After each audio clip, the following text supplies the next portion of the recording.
গুনাহগার বান্দার যখন প্রাণ কব্জ করে তখন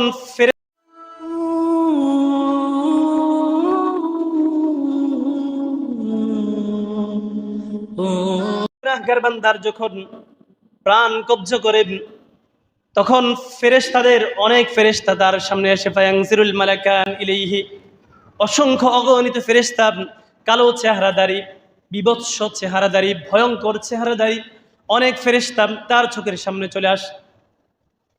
এই হাদিসটা সুনান আবু দাউদে বর্ণিত হয়েছে।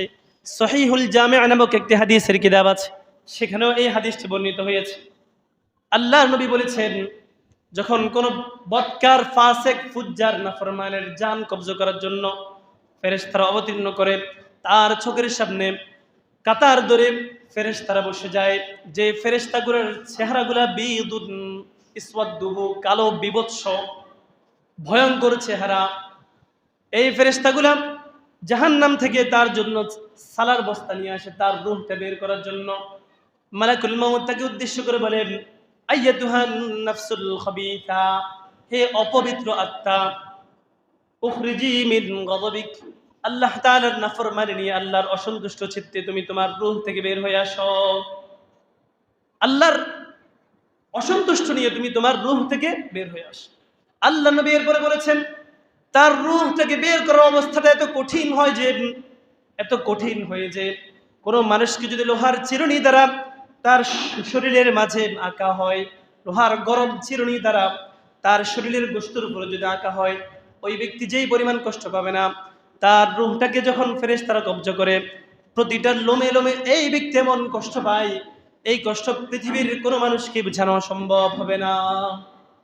তার রূহটাকে বের করে যখন আসমানের দিকে নিয়ে যাওয়া হয়, ফেরেশতারা জিজ্ঞেস করে এই ব্যক্তিকে, বলা হয় ফুলান ইবনু ফুলান। আসমানের ফেরেশতারা ঘাটিতে ঘাটিতে যে সমস্ত ফেরেশতারা বসে আছে, তারা বলে, এই ব্যক্তির রূহটাকে আমাদের কাছ থেকে সরাও, প্রচন্ড দুর্গন্ধ এখান থেকে ছড়াচ্ছে, তার রূহ থেকে প্রচন্ড দুর্গন্ধ ছড়ায়, এটাকে আমাদের কাছ থেকে সরাও, এখান থেকে নিয়ে যাও তারা। প্রথম আসমান পর্যন্ত যখন যায়, এরপরে এই রূহটাকে আর উপরের দিকে নিয়ে যাওয়ার অনুমতি থাকে না। আল্লাহ তাআলা বলেন, আমার এই বান্দার আমলনামাটা সিজ্জিলে রেখে দাও। মা আদরাকা মা সিজ্জিল, সিজ্জিল হচ্ছে জাহান্নামের একটা ঘাটির নাম, ভয়াবহ জায়গা, ওখানে আমার বান্দার আমলনামা লিখে দাও। এরপরে এই বান্দাকে যখন তার আত্মীয় স্বজন কবরস্থ করে কবরে রাখে, ফায়াতিহি মালাকান, তার কাছে দুজন ফেরেশতা আসে, বিভৎস চেহারার অধিকারী।